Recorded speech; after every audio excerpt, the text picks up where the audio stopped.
أعوذ بالله من الشيطان الرجيم. بسم الله الرحمن الرحيم، وصلى الله على محمد وآله الطيبين الطاهرين. اللهم صل على محمد وآل محمد. رب اشرح لي صدري ويسر لي أمري واحلل عقدة من لساني يفقه قولي. كتاب الصلاة.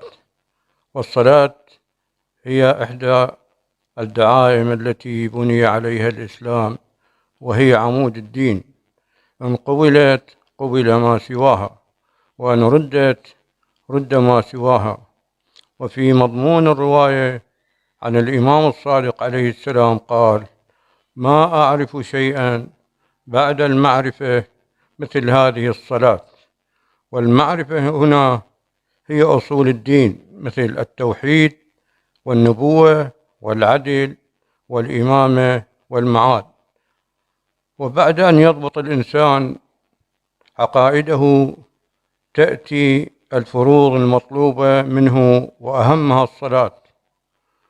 والصلوات الواجبة في زمان غيبة الإمام صاحب العصر والزمان عجل الله تعالى فرجه الشريف 5.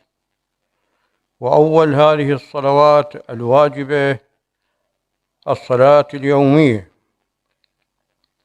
أو الصلوات ال5 اليومية، وهي صلاة الصبح وصلاة الظهر وصلاة العصر وصلاة المغرب وصلاة العشاء. ثانيا، صلاة الطواف الواجب، ولكل طواف واجب له صلاة واجبة. عندما يذهب الإنسان إلى بيت الله الحرام وقت الحج ويطوف هناك طواف واجب، فكذلك له صلاة واجبة وهي تسمى صلاة الطواف.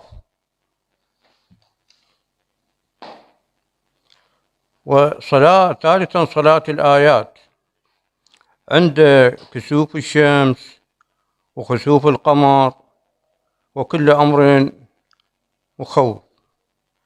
رابعا صلاة الأموات. خامسا ما التزم بنذر أو نحوه أو إجارة، وتضاف إلى ذلك الخمس الصلاة الفائتة عن الوالد، والأحوط وجوبا أن يقضيها الولد الأكبر عن والده. نأتي إلى أول ال5، وهي الصلاة اليومية. والصلاة اليومية قسمان: قسم واجب ومستحب. والواجب منها 17 ركعة، وهي الفرائض ال5: صلاة الصبح 2 ركعة، وصلاة الظهر 4 ركعات، وصلاة العصر 4 ركعات، وصلاة المغرب 3 ركعات، وصلاة العشاء 4 ركعات.